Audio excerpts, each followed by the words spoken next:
Hi, I'm Kristen Bell, and if you know my husband Dax, then you also know he loves shopping for a car. Selling a car? Not so much. We're really doing this, huh? Thankfully, Carvana makes it easy. Answer a few questions, put in your VIN or license, and done. We sold ours in minutes this morning, and they'll come pick it up and pay us this afternoon. Bye-bye, truckie. Of course, we kept the favorite. Hello, other truckie. Sell your car with Carvana today. Terms and conditions apply.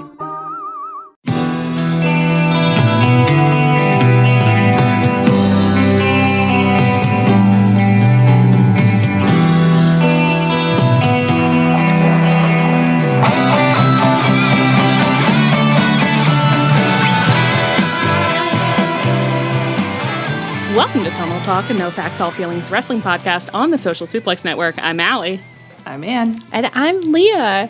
And I really like having you back. Welcome back. Thank you. Ann. I'm so happy to be back. I haven't been on the internet in like 2 weeks, which is quite frankly unsettling. I really enjoyed that. That part of it wasn't good. Yeah, I guess I miss having you in our shared spaces, but in general, I'm like, how healthy? It hasn't been, it hasn't been cool on the internet. It's always pretty rancid. So It's true. I'm glad that you're in the real world. Yeah, I mean, just playing with babies and talking to my family members and having a good time. One of those is very, very healing. The babies. Yes. Yeah, the babies. Not the family members. Not talking, my family members anyways. Situational. Situational. The other one is situational. It's true. I enjoyed talking to my brothers and sisters-in-law quite a bit, so that was really nice too. But yeah, babies, very good. Babies. Oh, babies. When you're at a gathering with adults and then there's babies there, it's just like, I'm about to have a great time. I'm not going to get stuck in any conversations that I don't like because there's a baby there who wants my attention and he's going to get it. Yeah. Yeah. Oh, yeah. I'll be making faces for the next hour. That'll be what I'm up to. Yeah. And it's amazing how easy it is to get a kid to like you. It's like pay them literally any amount of attention. Just the smallest amount, that'll get you there. No problem. They're so fun. And they'll ritualize anything really quickly. Like if you do one thing that they think is fun or interesting or funny, they're just like, should we just only do that for 20 minutes? It's like, that's how I live too. So yeah. We ate our dessert outside one night and then the next night my nephew who's 5 was like, should we eat our dessert outside? And my brother was like, now we're gonna always have to eat dessert outside. That's so fun. I know. It was great. I loved it. It was so nice out there. Yeah. It's fun being a kid. I wish I were a kid again. Just kidding, but just kidding. You have no control over your life, but yeah. And we got to babysit the nephews one night, just me and my parents, while the kids all went out for the kids. My brother and his wife went out for dinner, and it went amazing. Not to brag, kids didn't cry when their parents left. When their parents came back, we said, "Oh, Grant, your mommy and daddy just came back. You want to go say hi?" Or to the 2-year-old, actually, we said that to Henry, and he was like, "No." Great. Okay. Yeah, we're having a blast. Yeah. Well, we are very happy that you're back, and you missed us, right? I did miss you. Yeah, Jeremy did great. You guys did great with Jeremy. Yeah. Jeremy was so fun. We loved having Jeremy here, but no matter how much we love a guest, we always miss having our core crew. Yeah. Yeah. Our 3 powerful legs of the world's weirdest stool. Those 3 powerful legs at which time between 1 and 2 of them might be standing. Sometimes the stool has no legs, honestly. Some weeks it's like you come into the house, you're like, what is holding that stool top up? And it's just like faith. Blind faith. Just the power of love, baby. Oh my goodness. Okay, so this is going to be, we're entering, and this is in deference to Leah. Ann and I could be happy all year long, okay? But not to brag, but yeah, we could. But in deference to Leah, we are entering the final round of What's Making Me Happy for the year. And it is my turn, so I'm prepared, and I think you guys are going to be really excited to hear that what's making me happy this week is the weather. Okay, this is fucking bullshit. No, it's not, because I have a lot to say, so shut up. That wasn't the bylaws. I was told that if the weather was brought up on this podcast ever again, you were going to scream. It's really a broader topic. And I don't think I said that. I think Ann said that. But no, it's really, you said it. 3 weeks earlier. If you ever mention the weather again on this podcast, you'll be fucking sorry. Unless you're in the middle of a hurricane, a monsoon, a tornado, any of those 3. any other high intensity wind weather. events. I could have said anything, but it's really a broader topic. I don't care. If you don't want to hear my life update, then you can get off this Zoom, okay? This past week, the weather, it's been unseasonably cool. It's like, usually it's like September, everyone's being like, it's fall, and it's like, I'm sweating to death. No, it's genuinely fall weather. It's under 70 degrees. It's down in the 50s at night. Summer is fine, but I would say this wasn't really a good one. I didn't really enjoy the summer that much at all, even though I dutifully exerted myself to think of things that were making me happy, and I tried to be happy, and I had a certain amount of happiness, but it was really difficult.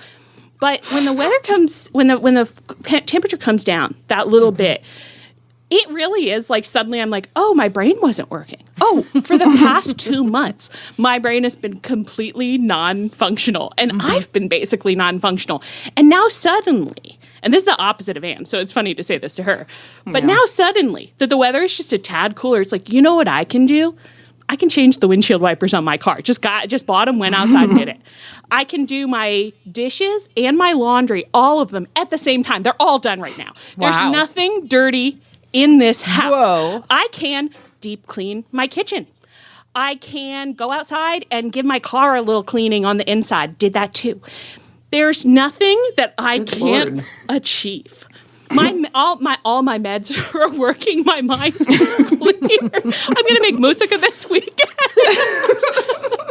Now that it's September and it's under 70 degrees on a regular basis, I'm healthy. I'm healthy. So what you're saying is we're going from hot and summer to cool Ellie fall. Cool Ellie fall in the hugest possible way. I had so many unfinished projects that were just cluttering up my house. You know what I just did? Just finished them. Just finished all the lampshades. Wow. There's no half-finished lampshades in this house right now. There's a beautiful new lampshade in my living room. It makes it sound like nice. your house was full of like 20 unfinished lampshades. That's kind of how it felt, though, Nothing because but lampshades. there's quite a few like lampshades that could become projects in the house. That's okay. We've isolated those. Those are going to go down to the basement. It's easy to get them down there now. Everything is. I put a tablecloth on the dining room table. Wow. Beautiful linen tablecloth on the dining room table. It's nice in there.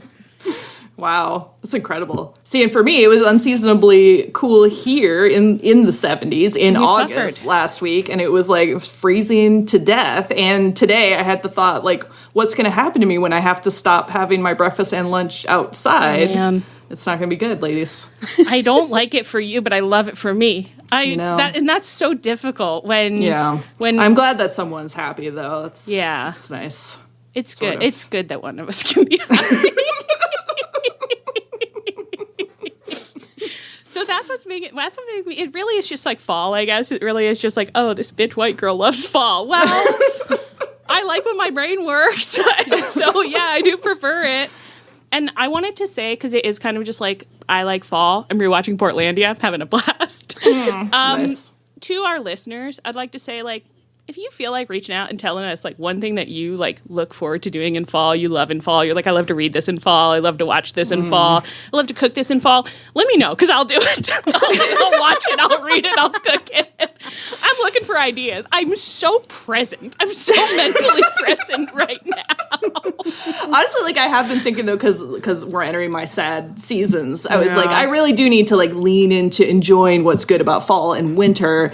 So I think our listeners should do this for every season. Like, send on your fall movies and books and everything right now, and then in winter, let's send those on as well. And I love that. Can you get us through the year? at our listeners, can you help us survive this year? We're mentally compromised. Help.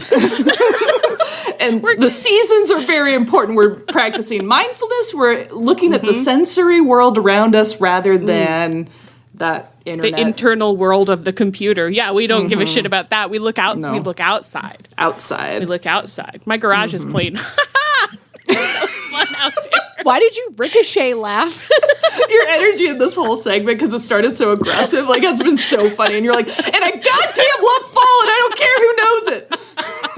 Well, I do think it's like like, it's not interesting to say. And I was like, should I come up with something better to say what's making me happy? And I had other things I could say. I'm juicing various things. Like, I've got lots of drink-based things happening in this house. I could have gotten into that. I didn't even get into that. I put a watermelon in the blender. Like, don't worry about it. But The whole thing? well, I scooped out all the insides. I put it in the blender. Then I strained it to make watermelon juice. And then because I've been making like watermelon limeade basically, which is so elite, because I looked up like a really good way to infuse your sugar with zest and then turn it into a syrup, and it's like really zesty.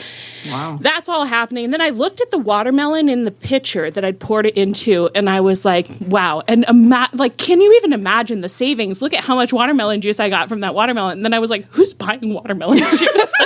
Like, is it even possible to join? Buy watermelon juice. My mom made a watermelon and mint and feta salad, which is like so classic, but it was so good, and I haven't had it in a really long time. It was like, great. Watermelon is really good. I think you forget sometimes. And then you have some and you're like, oh, that's dope. Yeah. Especially that in-season summer watermelon. Yes. Really takes you. Yeah. So anyway, I could have said that's what was making me it is making me happy, but really it's just like mental presence. It's both juicing and the weather. That's all you need. Just watermelon juice in a 60-degree day. The things you will achieve.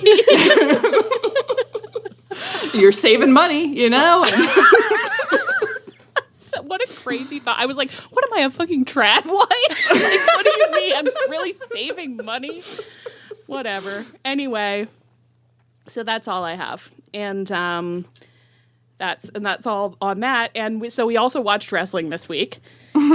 And I got to say up front, I'm really sad that you were out last week and not this week, because this would have been a better week for you to not see, you know? Like, last week was so transcendent. Yeah, I did go back and, like, fast forward through it to try to hit, like, the sexual highlights that I'd been made aware of them, so, you know. Yeah, and you enjoyed them, right? I did, yeah, although things are less transcendent when you've already been spoiled by seeing GIFs and stuff, so. That's true. You didn't get... Because it was a little bit of it was, like, you didn't expect it to be a sexual fever dream at all when you got in there, and then it was like, wow, you guys really showed up for this. Yeah.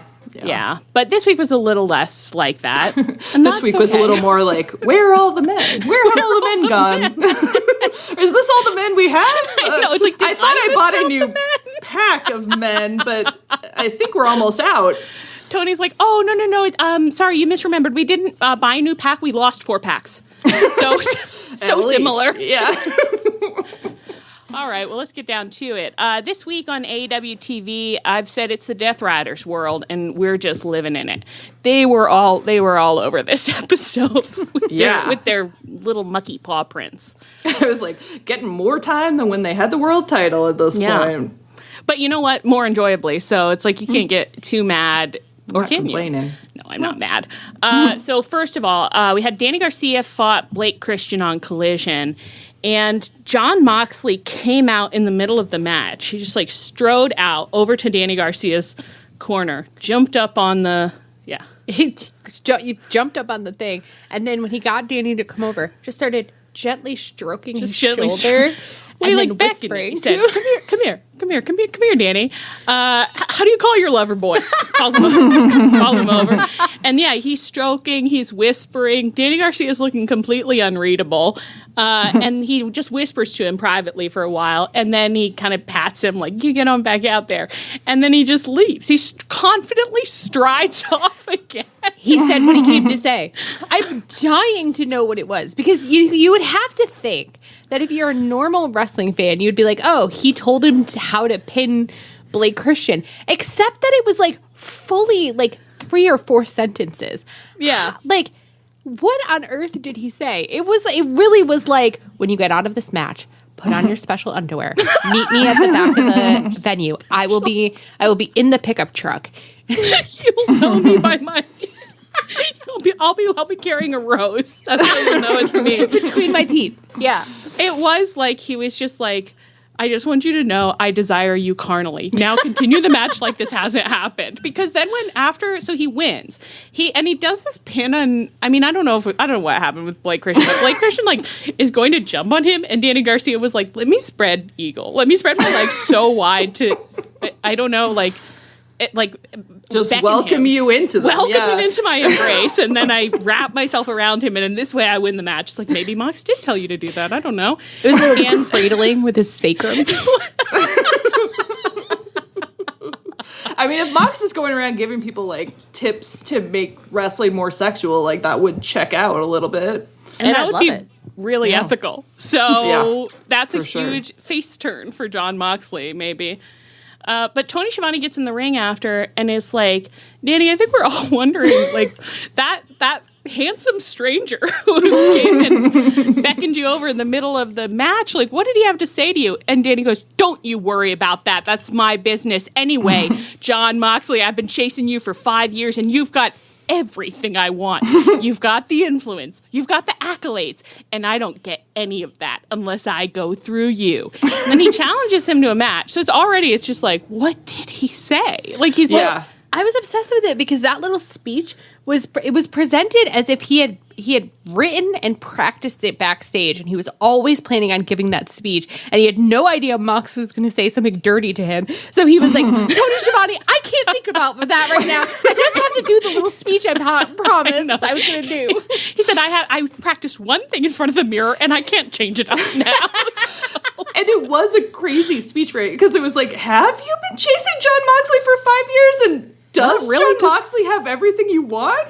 And you have to go through him? What? It would make more sense if it was saying this about Yuta, to be I was the one that was supposed to join the Death Riders and I didn't. Yeah. You have the you know what I mean? But I'm you have what I want. Yeah. You have what I want. But I'm I don't Mox. It feels very weird to be Mox is 5 levels above him. So for him to be you have everything I want. And you're yeah, well, you give it 20 years, I guess. Yeah. I think it would. It's it would kind of make more sense to maybe call out something a little concrete, I wanted to be one of your boys and you rejected me. And you took another boy instead, and that hurt my feelings.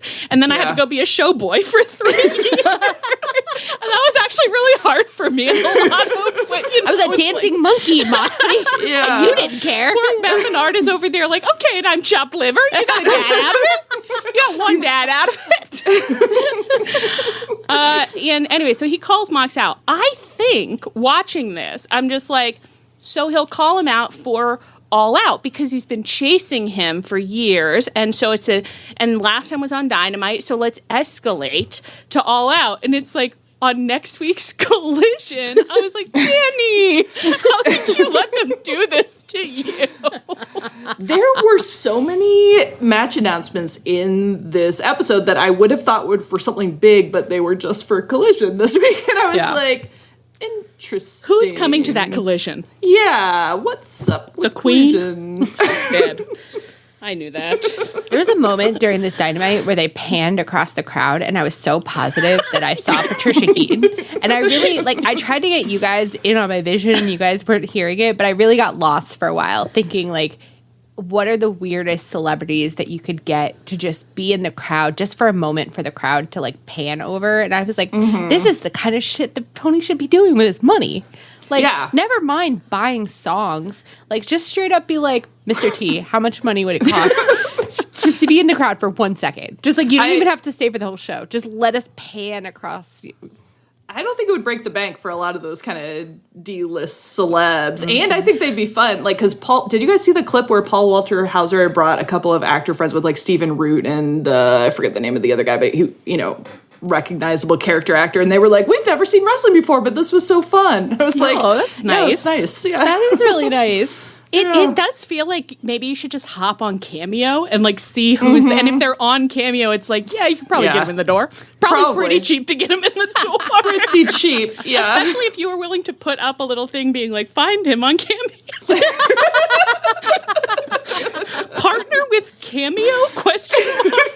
Now we're cooking with gas. Yeah. I'm kind of one of our great synergistic minds, actually. it'd be a fun little activity for the audience too, if you're just like looking at the crowd and you're like, hey, wasn't she on Everybody Loves Raymond? Like, you know, like I can't place that actor, but I know them from somewhere. Yeah. Crowd That'll be member. And great. like watching Dynamite, knowing that at some point a D-list actress or actor is going to be on camera, but you don't know who. So then it's like, is that a fan or am I supposed to know that person? And it's like, come on, that would be a blast. I think it might be problematic to say, like, I would take my eyes off the screen less because it's like they should be on there for the wrestlers. But I think it might give me a bit of an edge if I were like, I could see anybody. I could see, you know. And they're doing that garbage with putting the tweets on the screen, where apparently they're trying to get me to stop second screening by putting worse tweets than I would see by myself, like on screen. But it's so funny that some of them were from like, let's say, notable IWC personalities. And it's like, do you think it's helpful that when I'm watching the show I like to watch, I'm going to see an internet presence I actively dislike? They have no skill. They have no skills that they're bringing. It's not like when I see a wrestler I don't like, at least I'm like, well, you can wrestle and it is your job. It's like, this is just some person I don't like seeing online, and I like even less having to see when I'm watching the product they're talking about. If they were really cherry picking tweets, like the kind of things like we would bring back to the group chat, it would be like, oh, that was a funny thing. I'm glad I saw it. But oh my God, it's, you know, it's Hook again. I'm like, why is that on my screen? They're garbage. all just like, AW Dynamite really is one of the great shows. It's like, guys, come on. it's like, I'm already watching it. Like, you don't have to advertise it to me. Come on. One of these weeks, I'll turn it off. If I see the wrong tweet, I'll turn the show off. The numbers will go down. And then they'll have to like cross-reference the tweets and be like, they are not a draw. Well, so that's actually huge for the internet wrestling community, is that now having no skills, you can be or not be a draw on TV. Yeah. That's really exciting. Honestly, I'm sure some people are beaten off to that as we speak. All right. What were you talking about? I don't know. If you think I know. Maybe we'll come back to Jon Moxley, what's going on with Jon Moxley in a minute. And we did talk about that. Okay, great. So then on this week's Dynamite, we open with Excalibur's doing the match rundown, and then we cut to Gabe Kidd coming out with a mic. And he's coming out, he's just saying, we're all running on my time, and it's ticking. Tick-tock, tick-tock. Which was, to me, like, it was kind of like he came out and was like, do you know you have 30 minutes? 30 minutes. Like, There's a villain on the later seasons of Dexter who says tick-tock, tick-tock, like that to victims. I was just like, I don't enjoy this. It's a dangerous, I think TikTok territory is a little dangerous, like, to be saying that kind of thing. It's like... Yeah. And Gabe Kidd does he does have the look for it, I will say. Like, he does kind of look like he should be saying it. But, so then he says, so that begs the question, Darby, where are you? I guess because we're running on his time. And I was about to jump in and be like, oh, you know where he is. But to Gabe Kidd's credit, he immediately said, we can all see this dump ain't big enough for you to be hiding in the rafters. I said, oh, okay, credit where credit is due. You did immediately address the thing you needed to address, which is that Darby would love to be in the rafters. Of course he would love to be in the rafters. Unfortunately, I think he just was backstage at Gorilla straining on his child leash. And then Toni unclipped it, and he came barreling out and rammed himself into Gabe Kidd in the ring. And they started fighting, and Gabe Kidd is tearing padding off stuff, and they're ramming each other's heads into stuff. And it was a long little melee to start with. It was almost like a match, but it wasn't. Yeah, it wasn't. It just kept going. People kept coming in and out. I was like, when we start with a melee, I feel destabilized. It's like, I'm confused. What's happening here? Know the rhythms, and this is not what we do.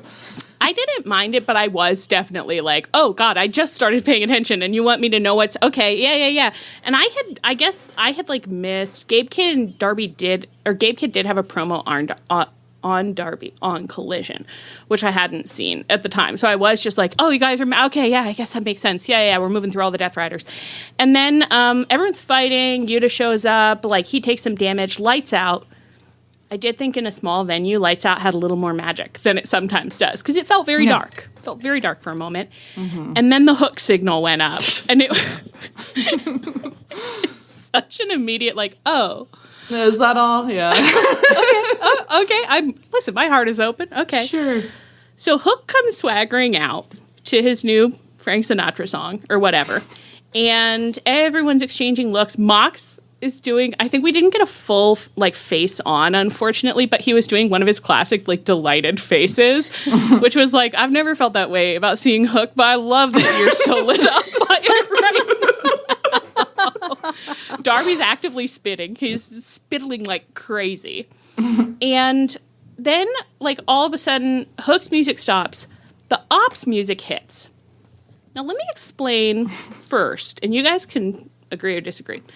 In the moment, what I thought everybody somehow communicated, because Hook looked so unbothered, I thought he was communicating exactly as I planned. And it's not just me. You might have been thinking it's just Hook. No, it's Hook and his Opps. Yeah. And here they come. And I thought he turned and beckoned them out, come along, Opps. And Samoa Joe and Opps ran out, and I said, wow, it's crazy. They are all one big happy family. I guess that stuff at that pay-per-view was nothing. They love each other. Yeah. Yep. What did you guys take from it? Same. That was, and it was I have such a hard time paying attention to or caring about whatever's going on with the Opps because they don't really communicate it to me real clearly, that I was just oh right, Hook's with the Opps is kind of what I thought. They're a faction.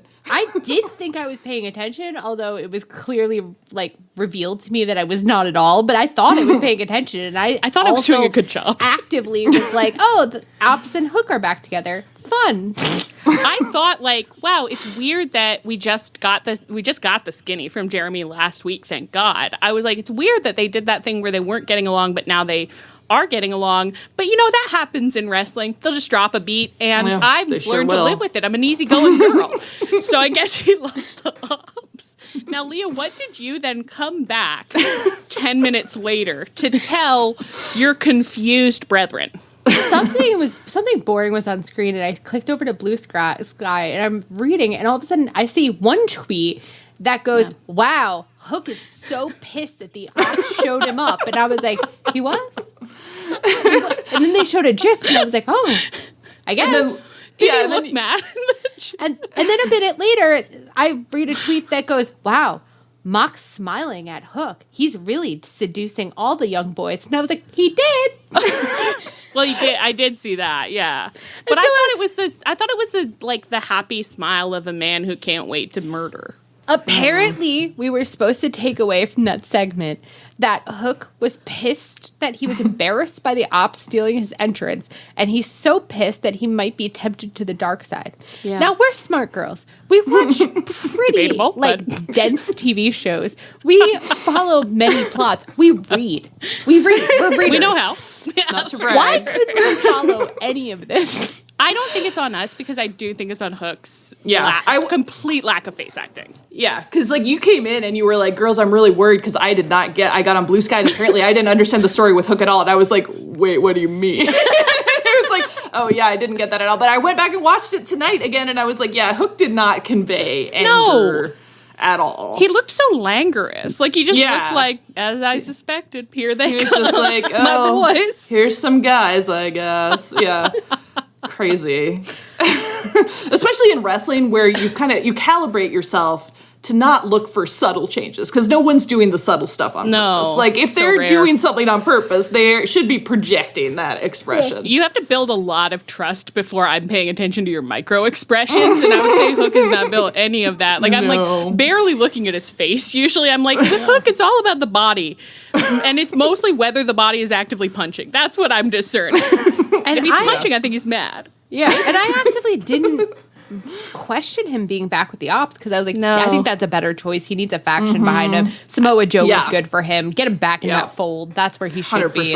No problem. Hook going off on his own is insane. He does, and I think this week proved it more than ever. But I guess, in fairness, I'll give it a little credit. I'm okay, if Mox was looking at Hook and Delight wow, another boy for me to poach for my boy team, that could be good. I'm Mox, I think that you are a good mentor. I think that you're good at helping people lean into the things that make them seem interesting and good to watch. I think you've done a good job with most of your mentorships.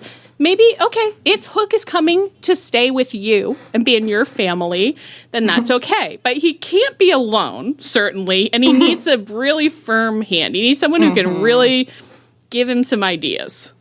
Now I'm thinking, like, the Don Callis family keeps growing, and now the Death Riders are going to keep growing, too. It's like, are we in a situation Oh my God, where everyone... They're quiverfuls. They're quiverfuls.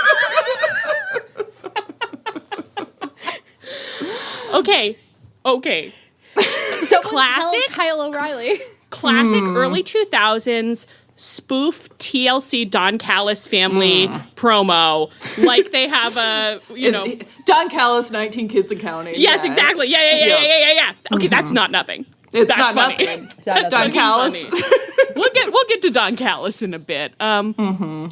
Yeah. Okay, yeah. Well, someone's got to take him. Take him. Absolutely. I do want Mox to give some kind of promo where he explains what Hook, Danny Garcia, and Chris Statlander have in common, that he, like, the three of them are his targets. I would enjoy that. Yeah. Yeah. Especially if it's like they're kind of alone and vulnerable.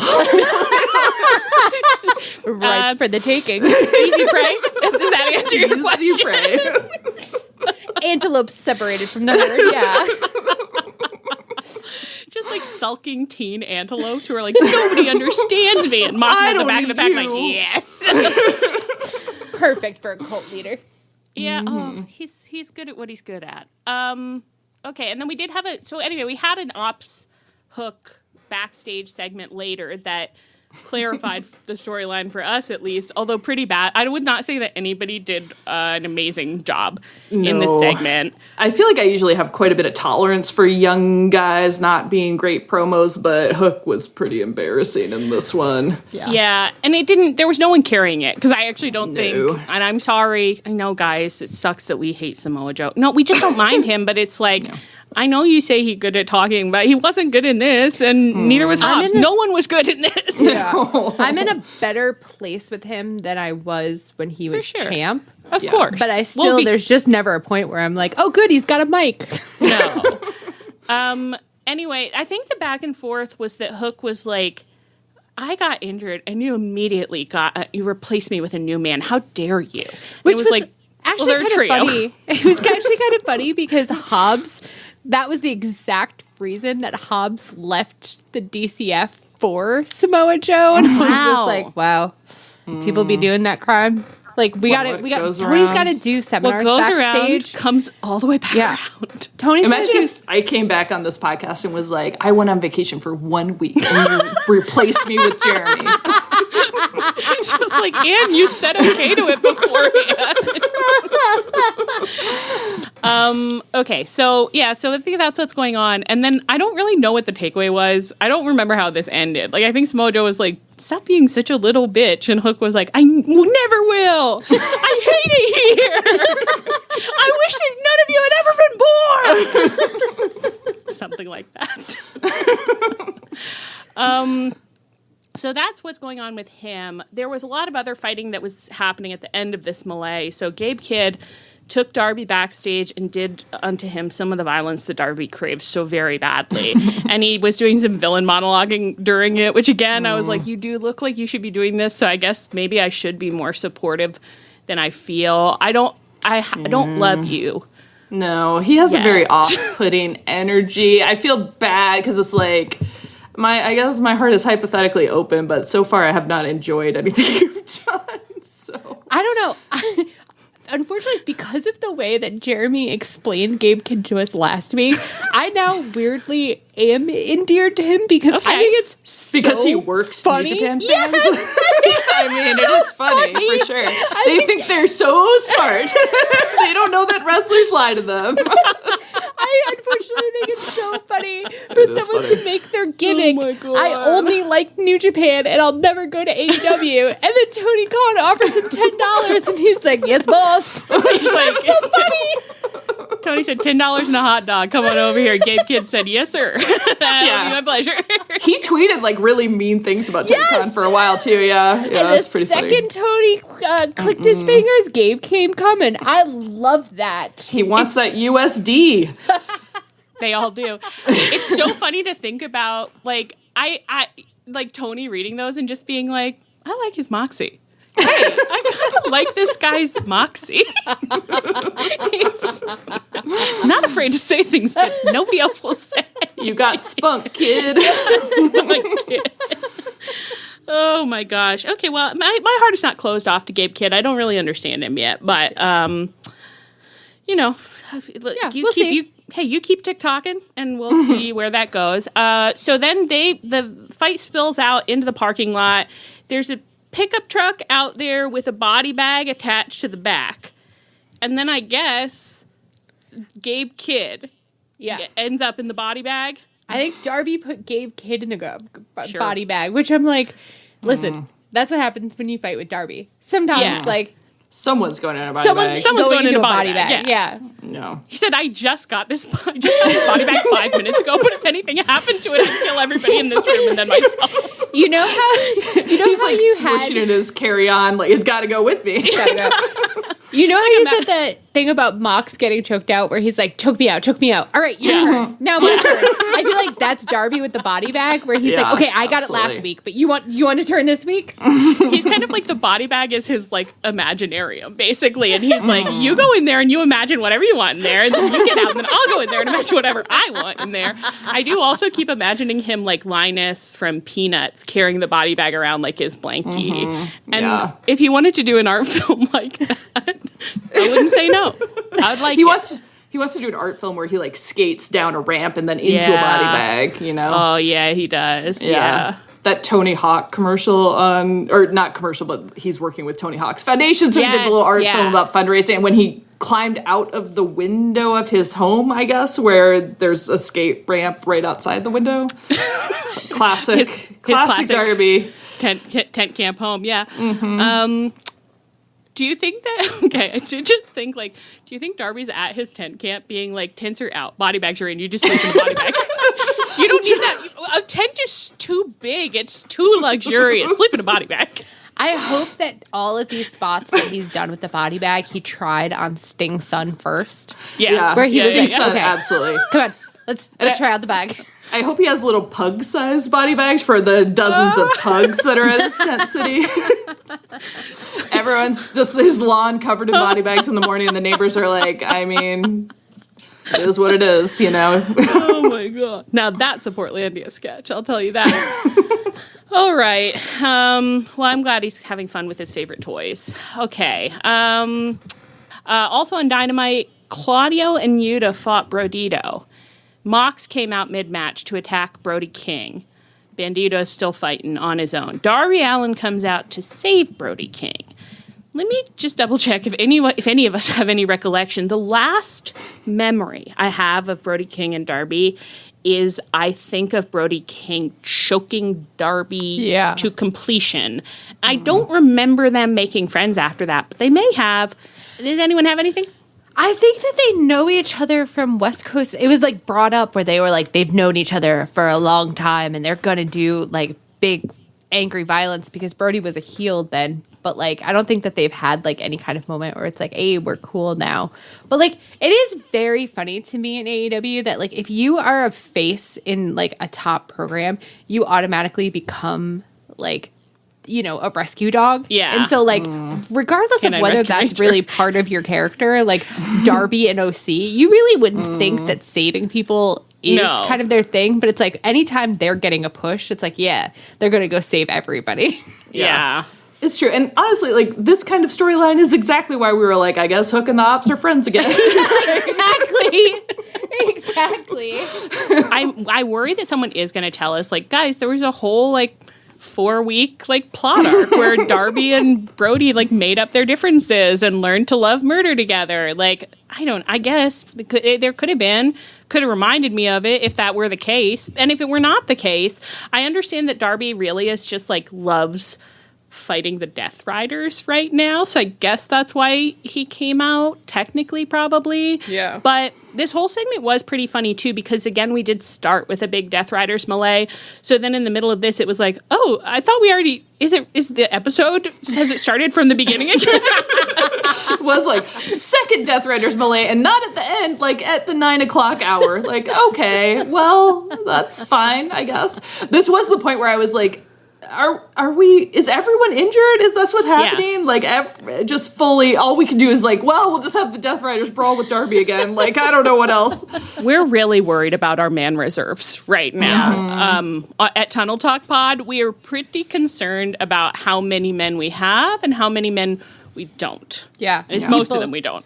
Some of these people are doubling up. They're working two different spots at this point. Everyone's showing up. Like the Death Riders in DCF, they really are just like, we're carrying the show. And it's like, you are. You are. Yeah. You should be, but... It does feel like, well, you could take the opportunity of being low on men to, like, let the women have another segment. Like, Willow and Chris maybe could get some time. That okay, Anne, you nice. fucking idiot. Dream on. Gonna make men, if men see more than 2 women a show, they're gonna turn that thing right off. Oh my god. Yeah, well, confusing stuff. We'll talk more about the dead men later. Don't worry about that.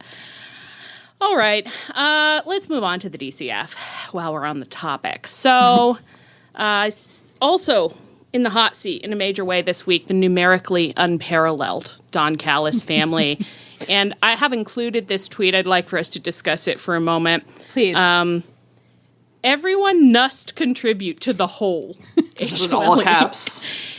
All caps. It's a collective in the family, as Don Callis has stated, from each according to his ability, to me according to my needs. Now, I'm going to... There's 2, in the first sentence of this, I would say 2 typos, Don Callis. Yeah. There's nust. That one I'm throwing out. We'll be saying must.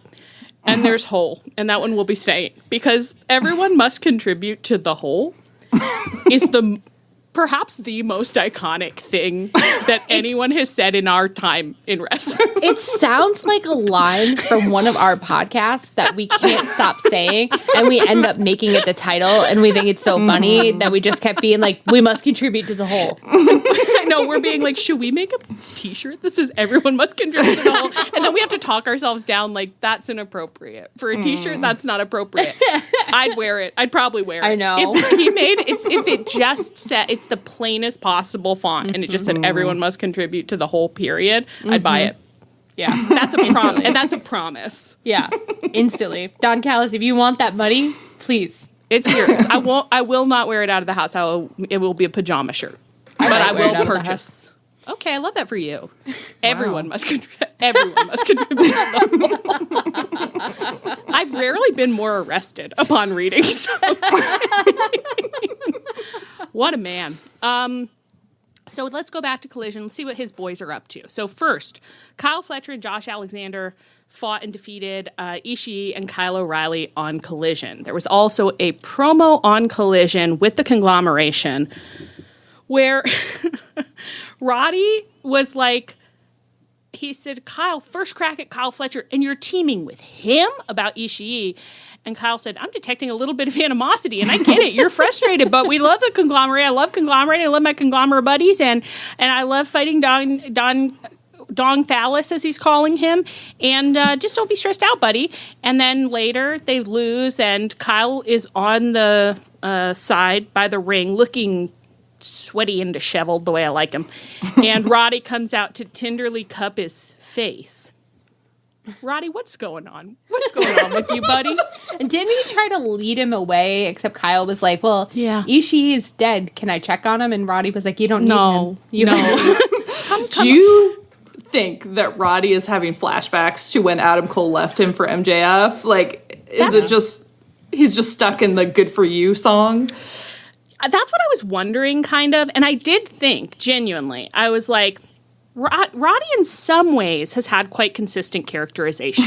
He is a very insecure friend. And he is, anytime his friend makes a new friend, he's like, what if I kill myself? Oh, so you hate me?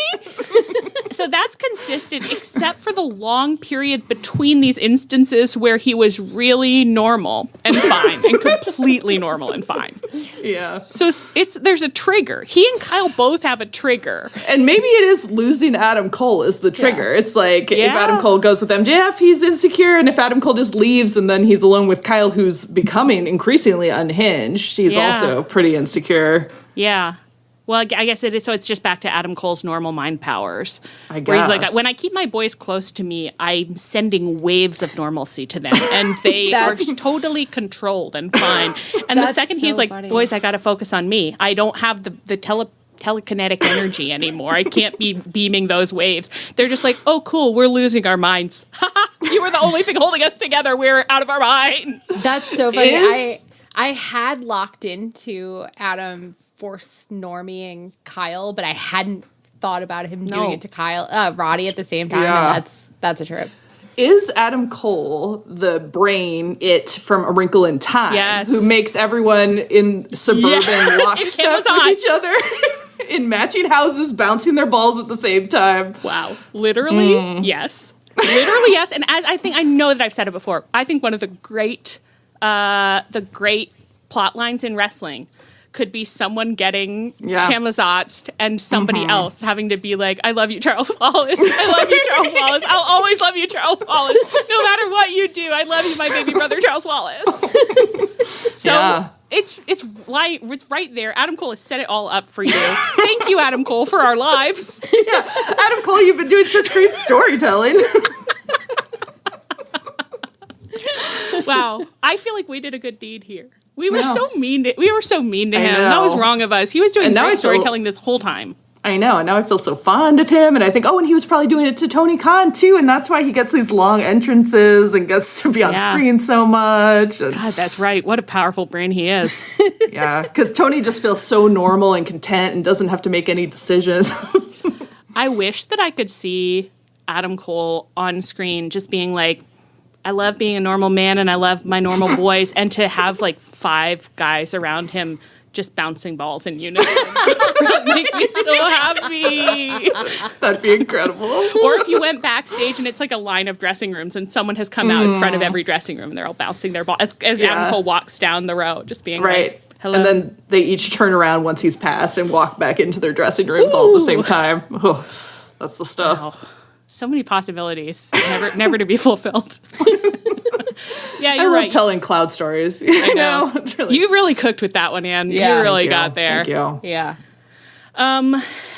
Do you guys know if this hologram thing is related?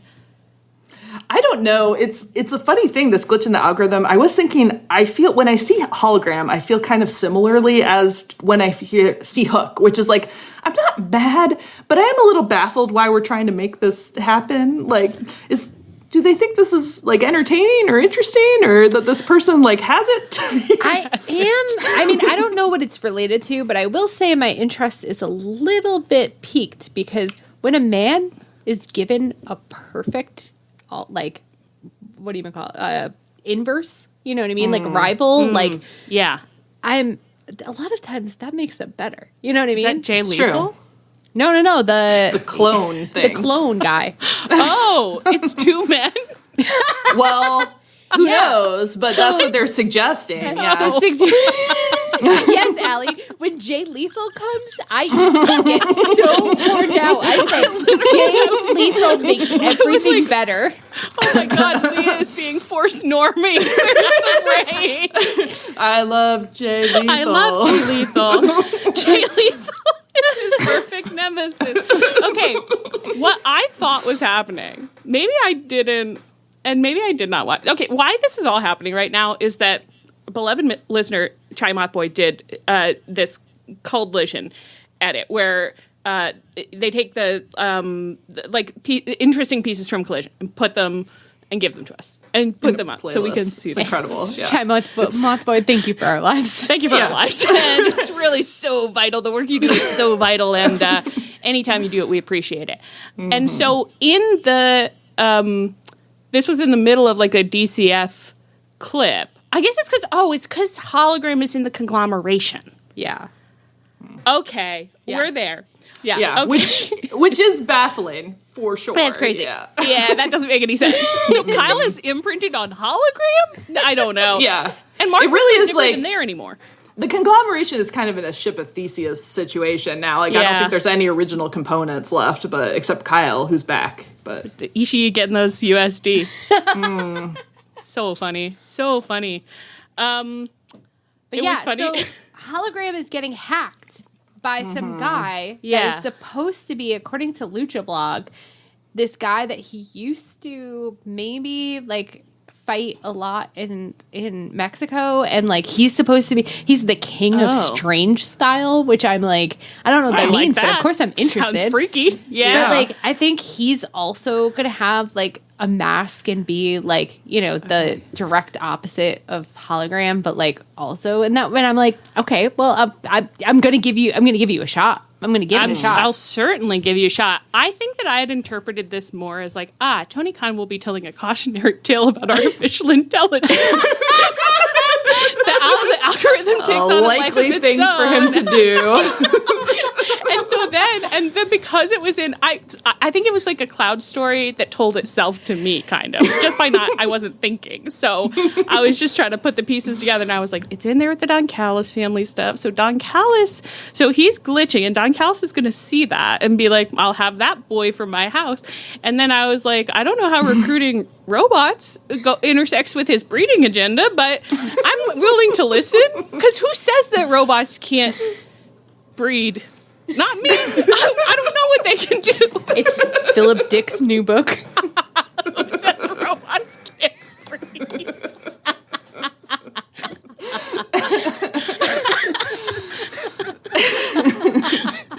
This has been the least fact-based or sensible segment. Allie, it's fine. Jay Lethal is going to breed a hologram. Yeah. We're gonna love it. I love it. And gift the children to Don Callis. Oh. Yeah. Yeah. Well, everyone has to support the whole.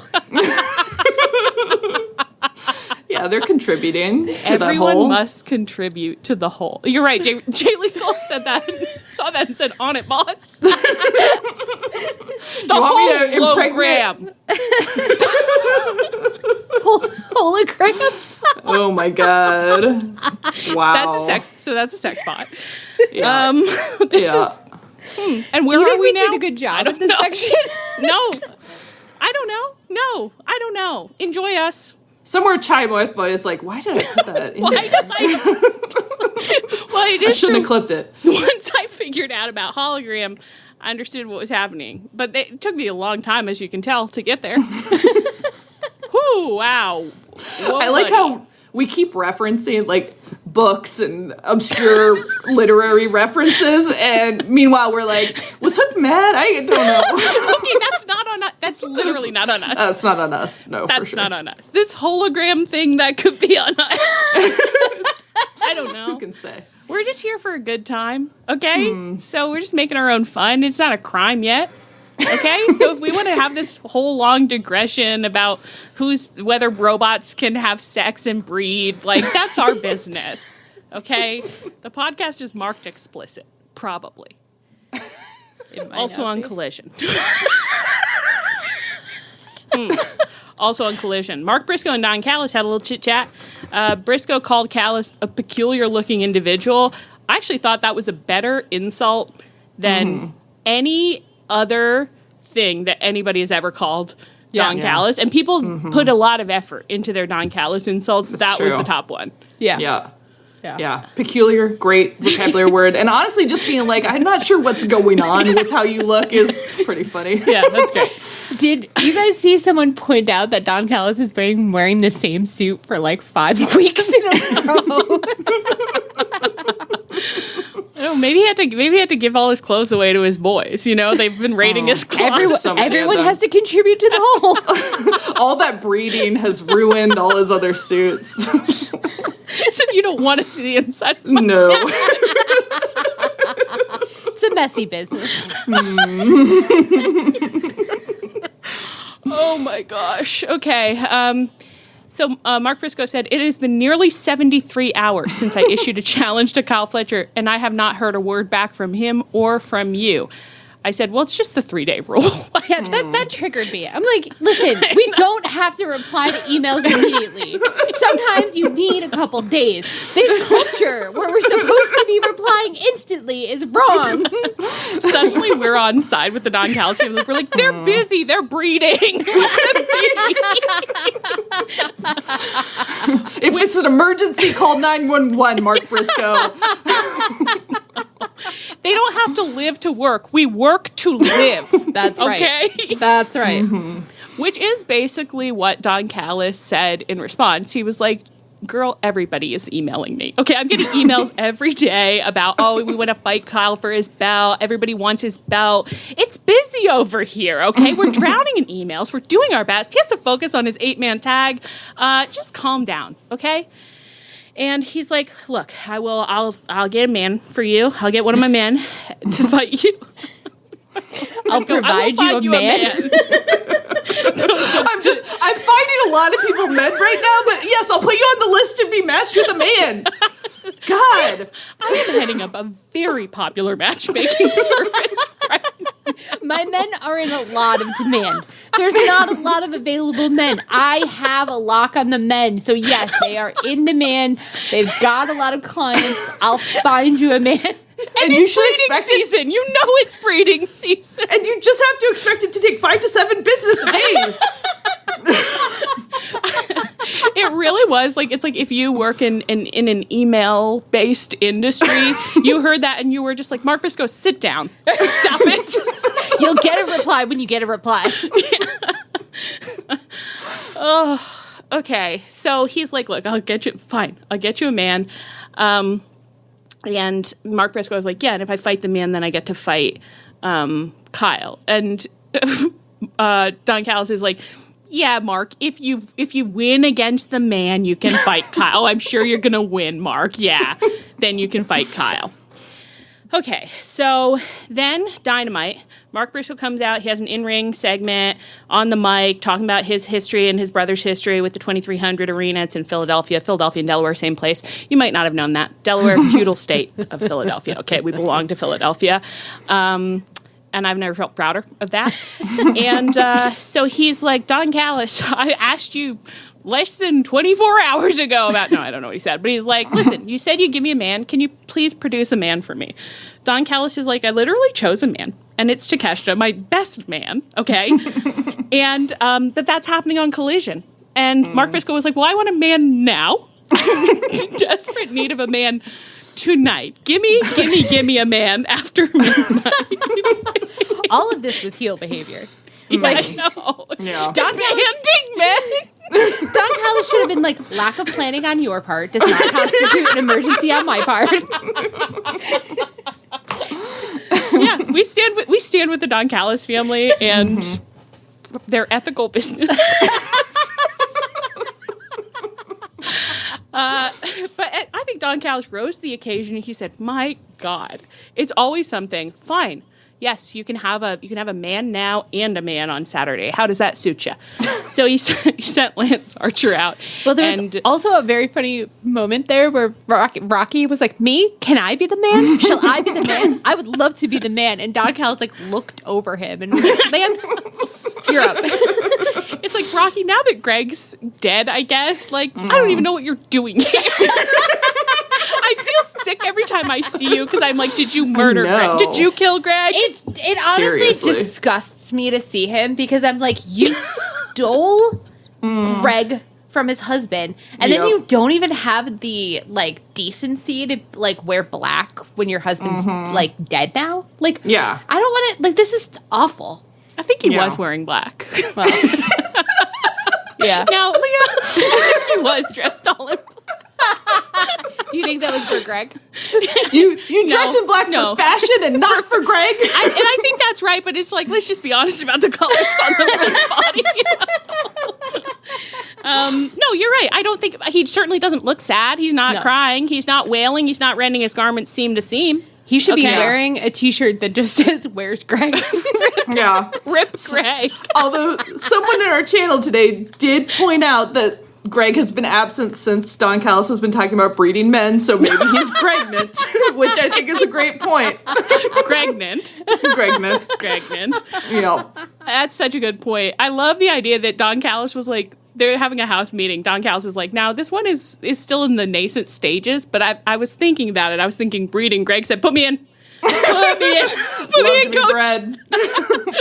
Oh, boss, you need one man. You need an experimental man for breeding. Put me in. I'm ready. I got it. I'm a team player, boss. No problem at all. Okay, Greg. Well, thank you for your service. I'd rather see you. I think it's like if you're pregnant, just come to TV and just say hi. I don't think you need to wrestle anyone. I don't think you need to do anything strenuous. But like, let's just get like, just come say hi. I'm being bred. Yeah. Show us your bump.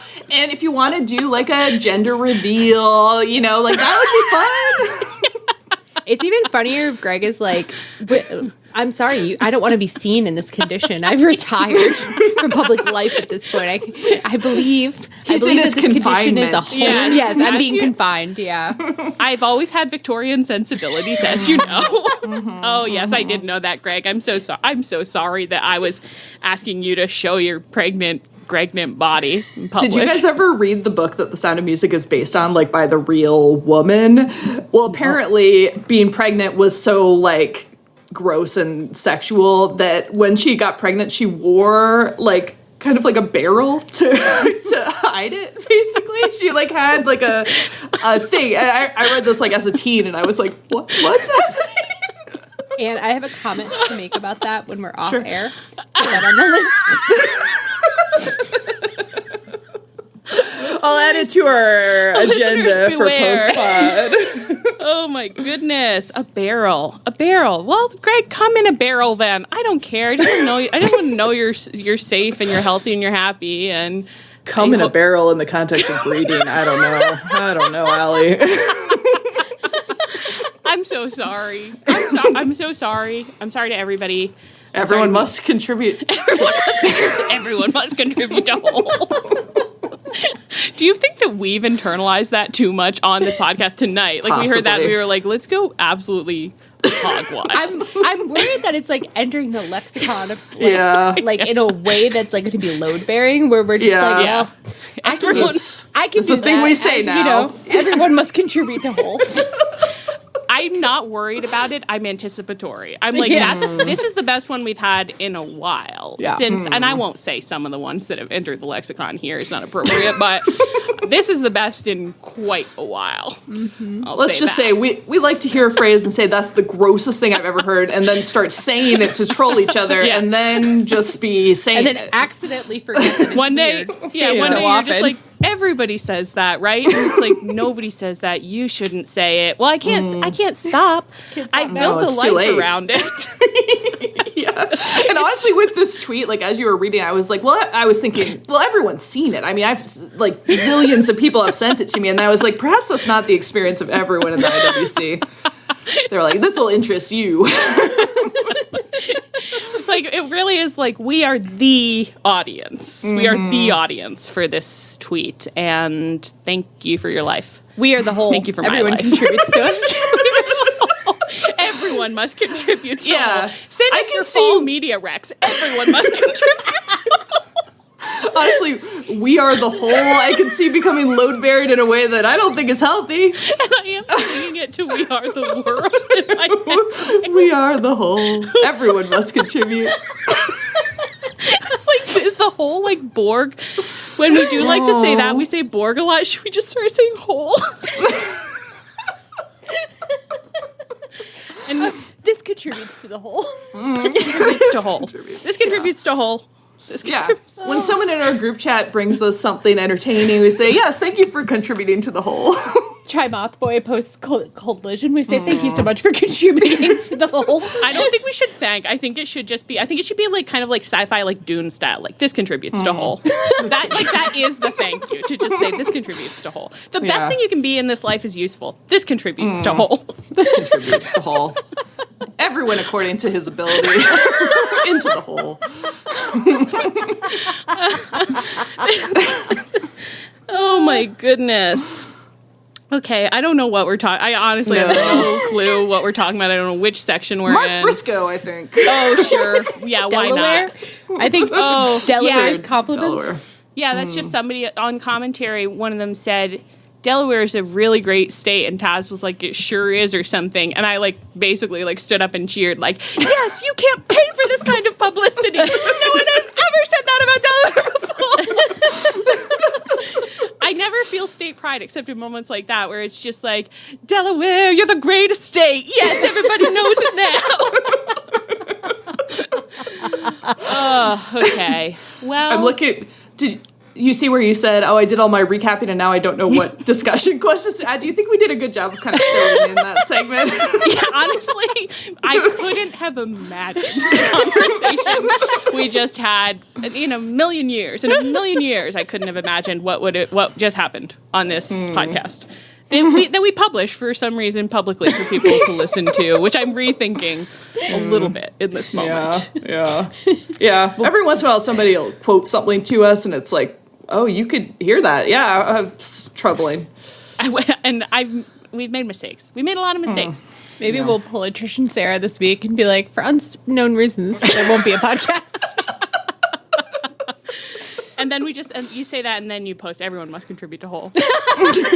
This contributes to whole. That'll be all. This contributes to whole. It really is too bad that we got in the habit of doing this podcast before anyone was listening to it, and now we can't stop things. Yeah. Because it's alarming sometimes. It's like, oh, God, turn it off. Please turn it off. We can't turn ourselves off. No, we're like this all the time. Yeah. Okay, also on Dynamite, Renee interviewed Okada, and she said, everyone's talking about your sexy tension with fellow DCF member Takeshita, and Okada said, don't I know it? Oh, I bet they are. And then from the recap, Okada said Takeshita may call himself, quote, the alpha, but he is the, quote, top dog in the family, bitch. And as I said, as Leah would say, that's horse talk. But it's all part and parcel for the Don Callis family. It's just how they do it over there. That's just how it is in that family. I really want them to all start saying this contributes to whole. This contributes to whole. This contributes to whole. Oh my God. Alex Windsah. Oh God. Alex, I'm so sorry. Alex Windsah won a match on Collision, and then afterwards, Toni Schiavone was interviewing her and was like, what about when Mercedes was so He mean? started this by saying, girl, what a great win. And I said, now that you're in a romantic and sexual relationship with your husband, Nigel McGuinness, you just think you can say girl to people? Well, he can. I mean, of course he can. He's part of the community, but yeah. You're right that actually, and I'm actually a little worried because I did rewatch this when I was doing the schedules. I'm a little concerned that I didn't note that here. And so I guess I was just like, yeah, he can say that. Yeah, that's right. He's been saying it, yeah. So he said, Mercedes was so mean to you last week. How do you feel about that? And Mercedes, I guess, had said that she could put Alex Windsah in a hospital bed beside her husband, which is a romantic imagine, kind of a World War II romantic imagine. Windsah said, that is one pissed off little woman. I wasn't sure if that was a joke of some sort. Like, I was like the Little Women? Like, is there something in here that I've missed? I also, I think she just meant that Mercedes is, small, but it was you know how you call, your wife, the little woman? Yeah. So she's like, that's one pissed off little woman I've got in my bed, you know? There's a lot that could have been happening there that I don't think was. I don't think so, yeah. Cool. So then she scolded Mercedes for making jokes about the fact that Will Ospreay is dying of consumption. And oh, God, me too. and challenged her to a fight on Dynamite. And they fought, and Mercedes won. And afterwards, and I honestly don't know why she did this, but Windsah was like, okay, I'll offer you the handshake of respect. And it was a good match, and they seemed like they had fun. So I guess in that sense it makes sense, but on every other level it doesn't. Because obviously Mercedes, like, fake went for it and then flipped her off. And Windsah was so angered by that then she attacked Mercedes, and they're squabbling, and Mercedes locked her into the statement maker. And then Riho ran out to jump from the ropes and stop Mercedes for the save.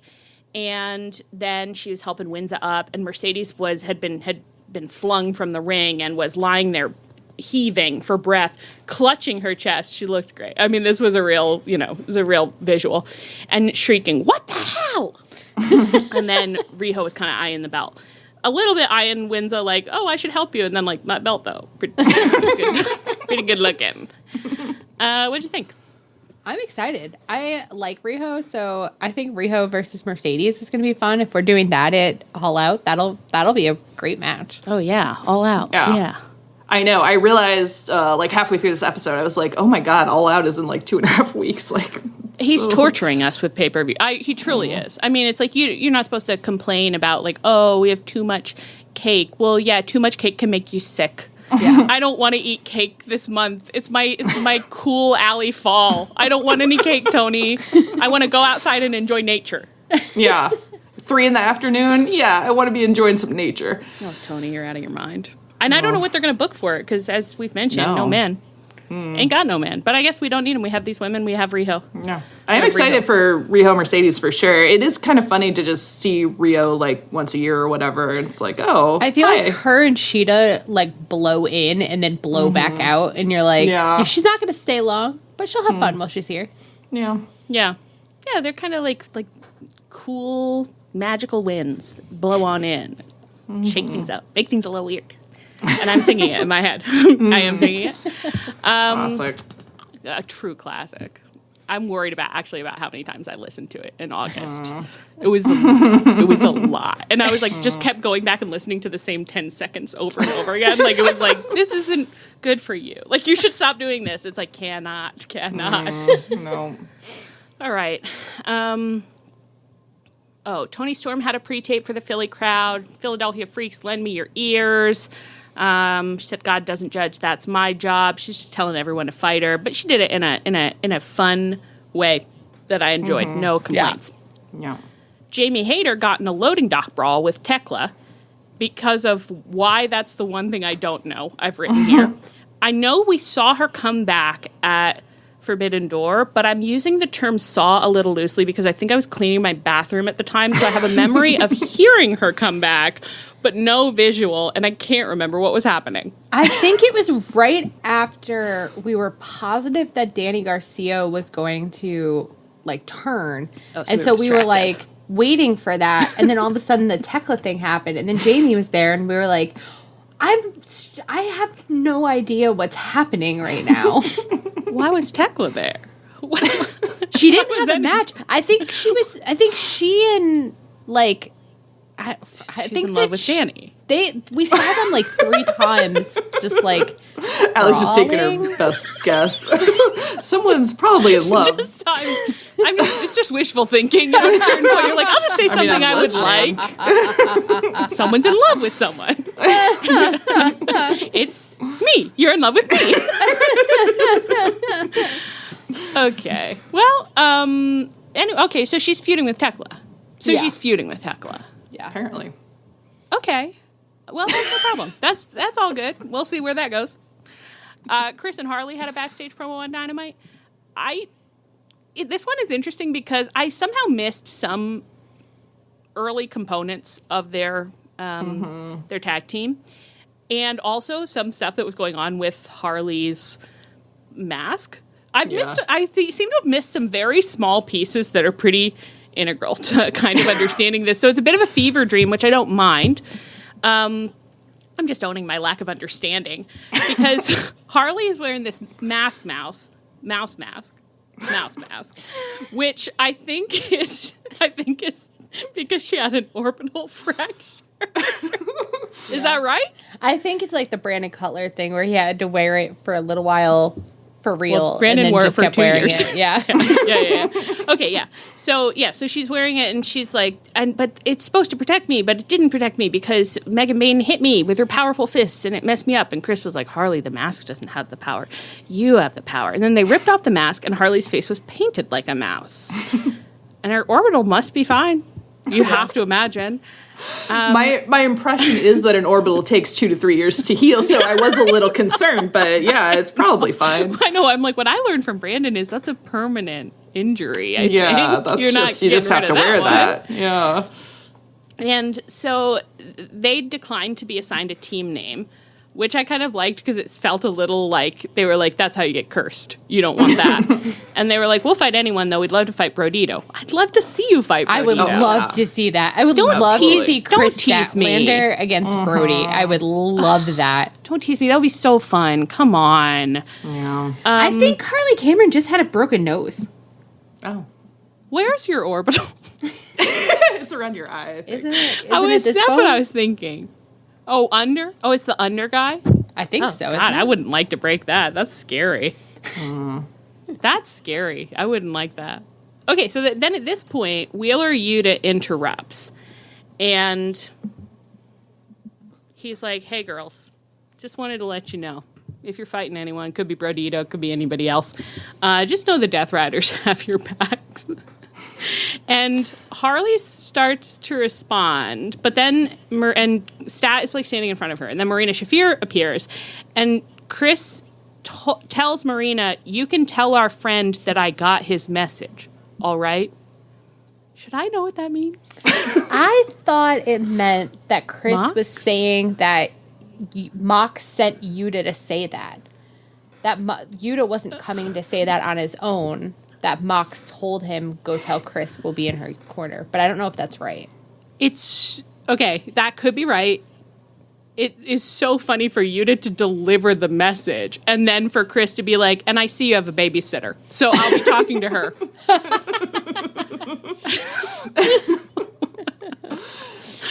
Yeah. Okay. All right. I think it's fun that Yuta he's been doing a lot more of the talking for the Death Riders lately, which I'm kind of into. It's like he's got a crazy amount of heat considering how little he does, and people love like chanting "fuck you, Yuta." I know, yeah. Yeah, I no objections. I enjoyed all of this. I think I'm worried that I'm at a point where I'm so used to being confused that the most straightforward thing in the world could happen with this storyline, and I'm going to come on here and be like, guys, I'm perplexed. And you'll be like, okay, idiot. It was pretty normal. I'm like, well, I'm just used to feeling like I don't know what's going on. But I'm happy. Do you think that Mox really is going to get all these youths in his cult? Do you think that do you think that, like, it's going to be like, I found out, someone told me the other day lots of people are joining the Catholic Church now. I said, what do you mean? So it's like, do you think it's like that? It's like kind of a renaissance for the cult? I don't think, like, I didn't know that could happen. In 2025? No. Seems crazy. Yeah, that is crazy. I feel like he can't get everybody he's asking for, but maybe one of them will, but I don't know. That's why you cast a wide net. It's so you at least get into your safety school, you know? Yeah. Yeah. Who do you think is the safety school out of these little guys? Hook. Oh, for sure, yeah. I don't even know why Oh, I that asked he now that you say doesn't that. want, but it's like he wants to get someone. I thought you just meant like, I don't know. I totally misinterpreted it and was like, you think that Hook is the one he like definitely is going to get? Like, no, like the guaranteed yes. Like, that Hook is going to be like, yeah, I'm absolutely in. If he offered, Hook would have no choice but to accept. Yeah. Yeah. I'm intrigued with what he would do with all of them. So, and I was about to say Kris has the horniest vibe about it, but Danny Garcia had a pretty horny vibe too. So, yeah. And it is funny to imagine if like he does take all three of them, for Danny Garcia and Kris to be dealing like with this like I'm scared and horny and excited all at once, and Hook just kind of looking at them, being like, and we're horny about about this? I know. I was like, you guys feel a lot. I just thought I was just kind of here to pass the time. You know, it's like you've got to get a degree. They're like, we're so excited to be at Mox University. My dad said I had to be here. Well, Taz going around backstage being like, I gotta find a faction for him. He's not Mox, safe on you his gotta own. take him. Yeah. He's like, what if I Mox, please. donate to the Death Riders? You know, you could name a building after me. And it does take kind of Huck. feel, I would love, and it would be so demeaning, so you can never do it, but I would love for it to be like Taz is going to Mox and just being like, listen, I got favors I can cash in. You owe me, buddy, because of that one time, back at that place, WWE. Who alluded to, never mind. It was Ricochet and Hurt Syndicate alluded to having beef at the other place. Oh, yeah, they did. FTR did too this week. Oh, yeah. On Collision they did.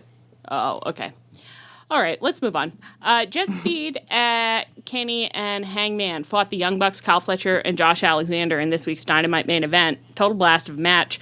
Oh yeah, we'll get into some of the top spots. Okay, but this ended with Kyle Fletcher taking out Kevin Knight for the win, and then there was like a DCF beatdown. Let's talk about the stuff that we liked. Okay, what'd you like from the match? What was interesting from the match? I spent the whole time being like, surely they're going to show us the four of them in the ring. Surely. And I was like on edge. And when it finally happened, I like fell back into the cushions and was like, I can't go on. I know. I, like Kenny, really felt alive watching this. I was like, this is what I've needed. Yeah. This is so fun. And then after that point when they were all together, it was like, why is Jet Steed still here? Like, get out. I really said that it felt like it was like an 8-man orgy where like halfway through you were just like, 4 of these men are extraneous. Like, what are you doing? Get out of the way. Yeah. I'm trying to watch the real see. sex.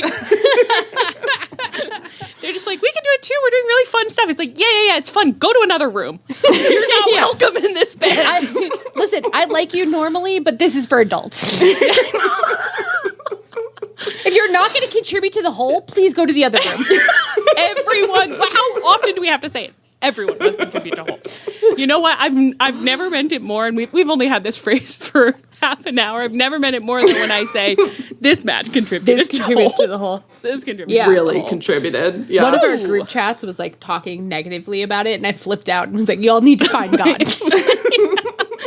I said, I have to walk away. I have to walk away right now. I have to walk away. I genuinely did. Leah was like, I hear a lot of young people are joining the Catholic Church. If that's Have you considered taking this opinion to confession? Honestly, when I heard the Catholic Church thing, literally one of the first things I thought was like, I didn't know that people had that appreciation for their aesthetics anymore.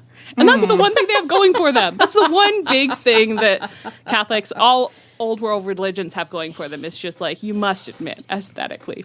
That's why people love to put Catholicism in movies, and your standard God, Lutherans aren't in there. Lutherans are not making it, they're at the lutefisk potluck. Yeah. It's like that basement fellowship hall aesthetic is not really. With the folding chairs, it's like, that's not doing it for us. There's no other Christian, like realm of Christianity that has the aesthetic. I mean, Greek Orthodox, you could make. Oh, you're right. You're totally right. Yeah, but there's so few of them comparatively, and especially now that the Catholic Church is growing at such a great rate. Maybe it's just something that one of our friends said to us. Jenna said this to me. That's the only source I have.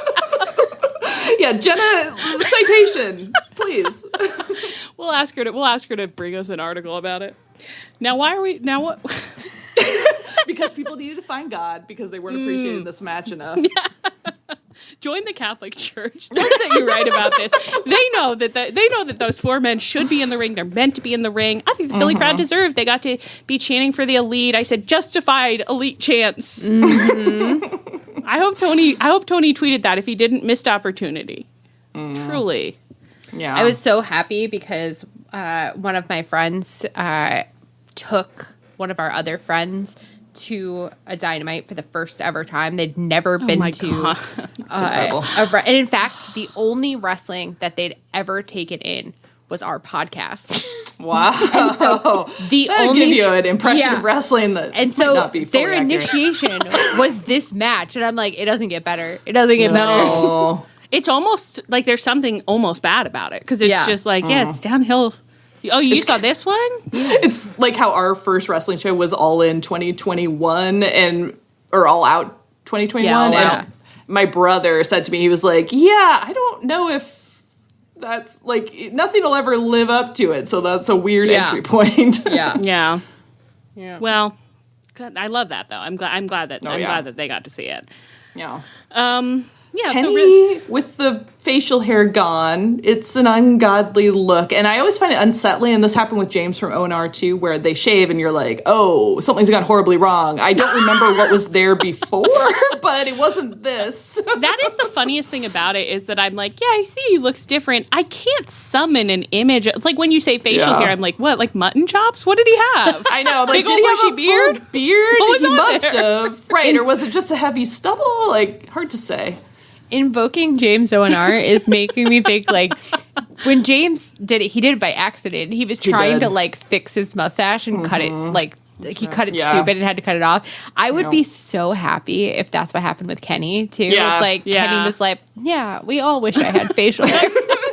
He's like, I know it looks terrible, but Kenny wishes it too. Kenny wish it too. Guys, stop talking about it. You're hurting Kenny's feelings. This was the most. What a roller coaster ride it was. So we're having a wonderful time.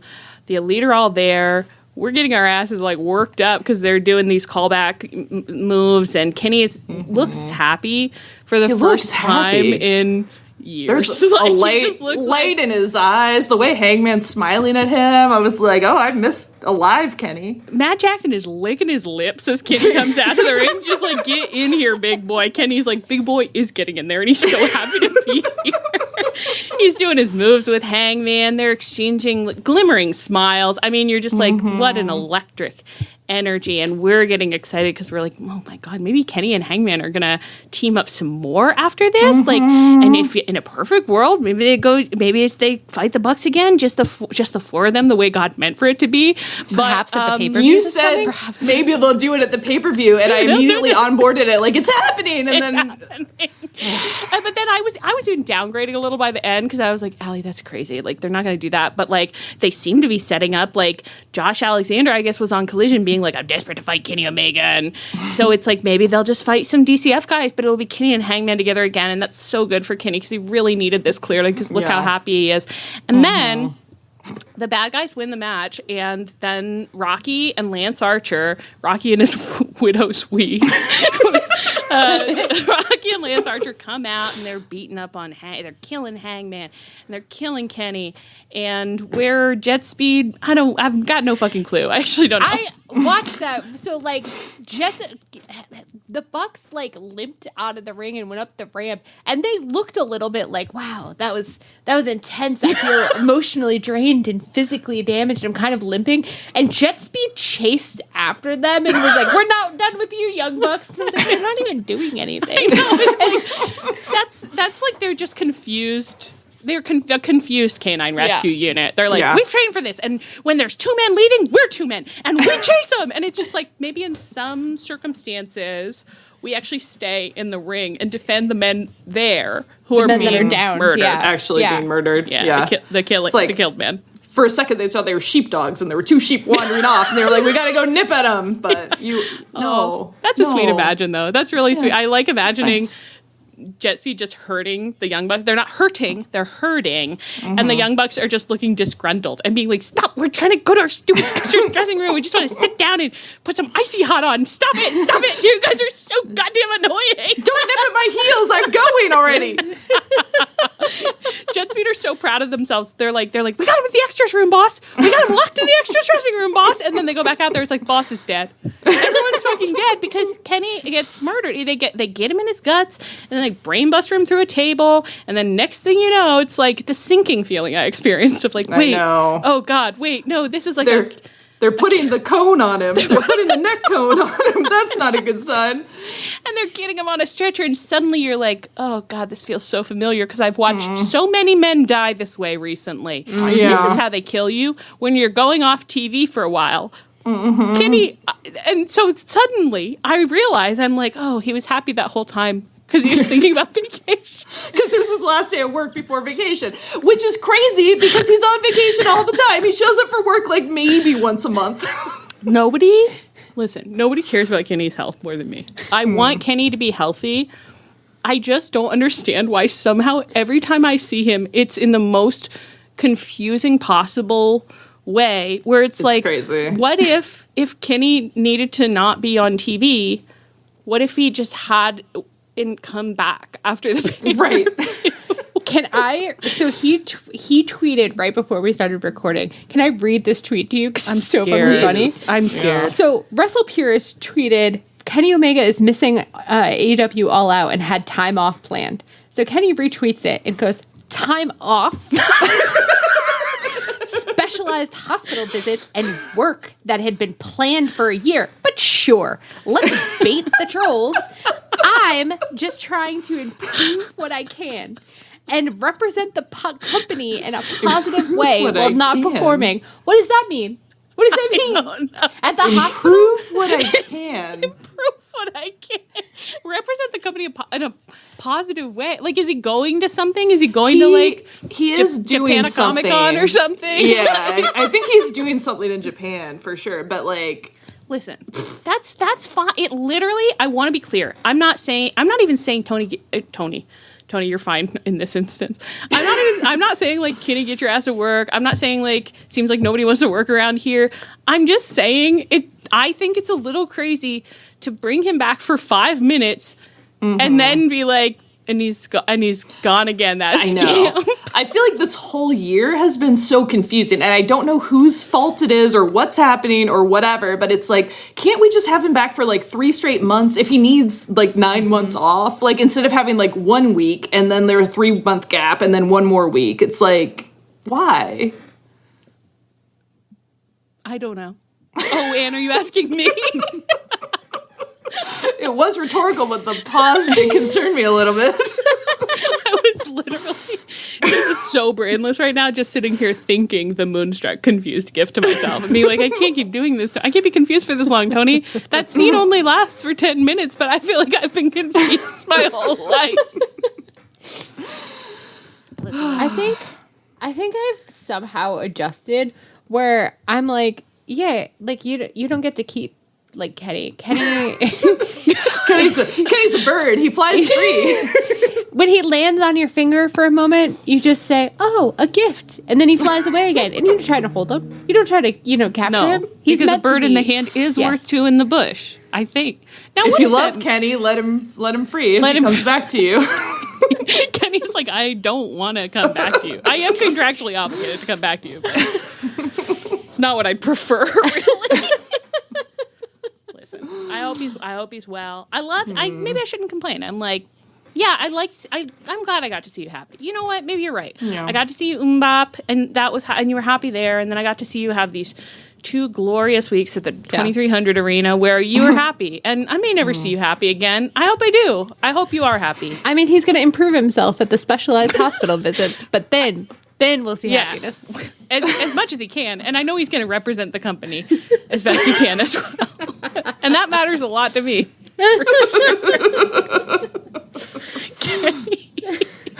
Kenny, you put me through hell, you little scamp, you little baby boy. You're my sweet little boy. You torture your mama. You torture her. You hurt her.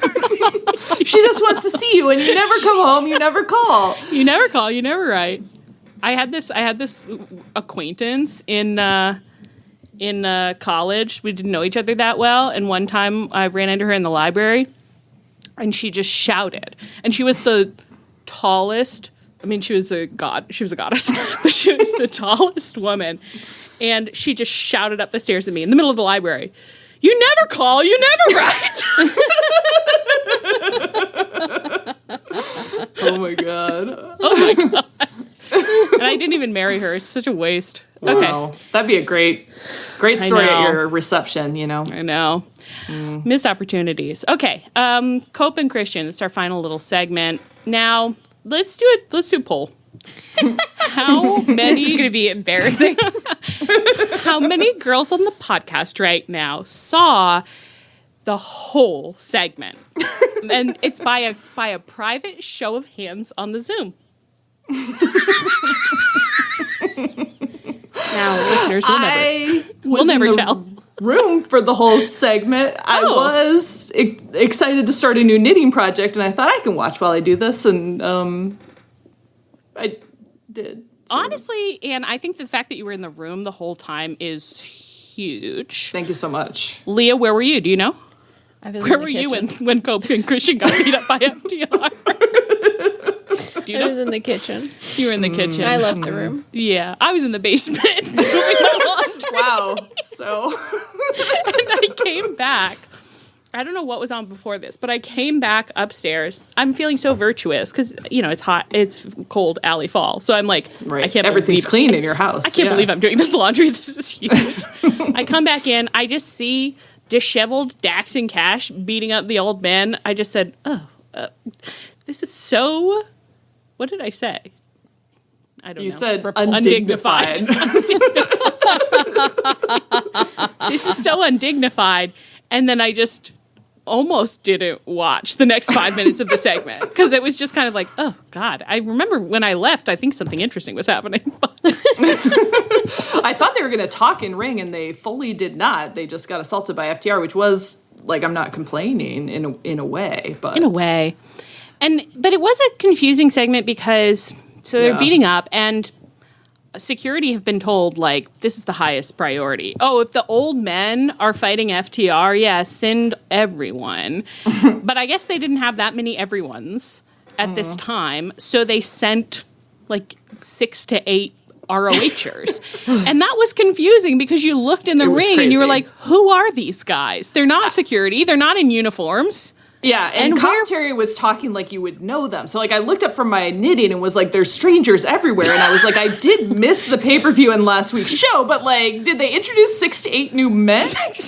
And where were any of those men when Kenny Omega was getting murdered? Nobody helped Kenny Omega. Nobody came to help Kenny Omega. Yeah. Dark. You wouldn't have hired 80% of them. This will teach you. Wow.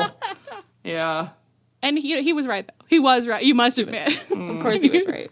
When you have Miro out there saying the stuff he's saying, you must admit. I've actually lost a lot of the men from the 80% time frame when you think about it. Kenny should give regular updates to that number. Yeah. What percent now, Kenny, would you get rid of? Yeah, Kenny. Yeah, Kenny. Well, okay. Anyway, so 6 to 8 ROHers are in the ring, and they're doing whatever. They're getting pummeled. They're in the mix, and I wouldn't worry about that. And then it's over. Somehow it ends. And none of us know. I don't think any of us know exactly how. And then later, backstage, FTR are giving a promo. They're really angry, and they're with Stokely, and he's really angry too. And they're so upset. And then Cash sees one of these ROHers, and he has a name. It's Adam Priest. And he says, get on over, you Adam Priest, you come over here. And then he's kind of verbally assaulting him and being like, oh, buddy, you're gonna rue the day you let security send you to that ring, and you're gonna have to fight me. I'm gonna beat your ass, and you better find a tag team partner fast for Collision, for this week's very special Collision. So they're gonna fight them. And I thought, are you guys buddies or something? What's up? What's happening here? Should I know you? Who are you? I'm confused. I'm scared. I lost my mom at the toy store, so I'm just wandering around looking at women's legs. Some of these legs must be my mom. This segment did not contribute to whole. No, not at all. And everyone must contribute to whole. Everyone, guys, we're hosting the backstage meeting, the production meeting. We're just like, and guys, I know you don't want to hear it every week, okay? But we do have to reiterate, everyone must contribute. And then we have our debrief after the episode where we list out who contributed to whole and who did not contribute to whole. FTR, I'm sorry to say again, you're on the non-contribute list. I'm sorry for you. I'm sorry for you PIP. because it bodeth not well come contract season. If you continue to fail to contribute to whole. If I don't see a couple of whole contributions. I know. And, like, we didn't even get to see, like, Christian and Cope have some kind of weird psychosexual exchange. Like, I'm being driven insane by it's like, you guys can't do... And I've been having fun. I've been happy the last few weeks because they're having kind of an evil boys... kind of an evil boys, they're getting back... They're getting their groove back. I'm like, you guys can't film one pre-tape where you're just, like, having a... really freaky psychosexual heart-to-heart about the ways in which your relationship has changed over the years, what you want from each other, what you crave from each other. Like, it could be so weird. It could be so weird. I saw a tweet the other day that when Cope's wife was getting engaged to him, she asked Christian's permission first because according to Christian, they have been married since 6th grade. It's like, okay, tell me more about that. Bring That's it to the kind TV. of stuff we should be doing on air. Yeah. What the fuck? Sometimes it feels like sometimes wrestling is like you see someone every week in like an okay outfit, but you're like, it's fine, we could do better. And then you get invited to their house and they take you to their walk-in closet and it's like, what the fuck? You have amazing clothes. Like, this is like, you could be wearing the coolest outfits ever, every single week. And they're just like, probably just wear that same outfit. Probably just wear that same one. Fuck you. Garbage. Get dressed for us. Get dressed for us. That's all. But I wasn't really mad at them. But now I'm mad. I've gotten myself mad. Now I'm mad. I mean, when you hear things like that, it's hard not to be like, why aren't you bringing that energy to me? So messed up. That you haven't said that on TV. What is wrong with you? Yeah. You call yourself a pro wrestler? You're a disappointment. This does not contribute to whole. Doug Callis would never put up with this. Callis would have you. He would have you in the punishment chamber for a week. Saying derisively, this does not contribute to whole is like, it's just so satisfying.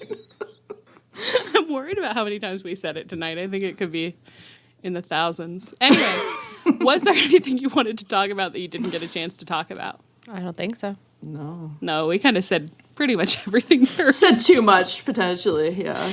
We'll see what makes it to publication. We'll see what makes it. Hey, whatever you heard is what you heard, and if you're listening to this like, wow, it was so normal, you guys didn't say anything weird. That's cool. Yeah, we didn't. We didn't. You're right, we didn't. On that note, I've been Allie. I've been Ann. I've been Leah, and that sounded good together. Yeah. Oh, that beautiful music. This is again. Tunnel Talk. Our theme is by Chris Corkin. You can find us on Twitter, Tumblr, Twitch, Blue Sky at Tunnel Talk Pod, via email, tunneltalkpod@gmail.com. We have a souvenir stand. You can find it at chop-tees.com. You can find us on our feed, on the Social Suplex Network feed, where you can check out all the other great podcasts on the network, and you can find us on the Social Suplex Network Discord. Please rate, review, and subscribe to us wherever you get your podcasts. Stay frosty. Oh, God, stay frosty. And as always, please come back next week.